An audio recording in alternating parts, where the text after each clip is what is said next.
Alright everybody, so I've got the check engine light, VSC light thing going on. I've already replaced my air filter, my engine air filter, and I've cleaned the MAF sensor. So this is probably 03, wait, let's see.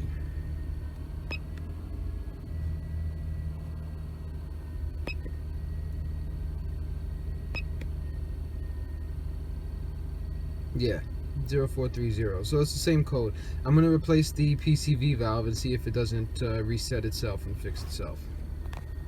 So I got the hose off by hand. I was able to just squeeze, I was able to stick my hand in here, squeeze the clamp and slide it off. And I got this swivel wrench. And so it's a 19 and I'm just slowly getting the PCV valve off.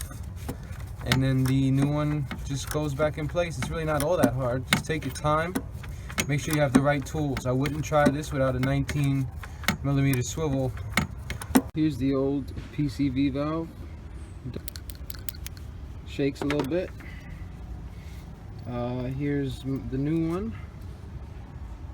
Looks much better. Shakes a lot of it.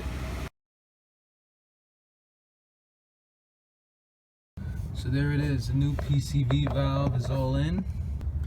It does not sit completely flush with the engine, so don't strip the threads or break anything trying to get it super tight. I believe it's supposed to be torqued to 20 foot-pounds, so I just kind of felt that out, but it's in there pretty tight where it is now. So there you go.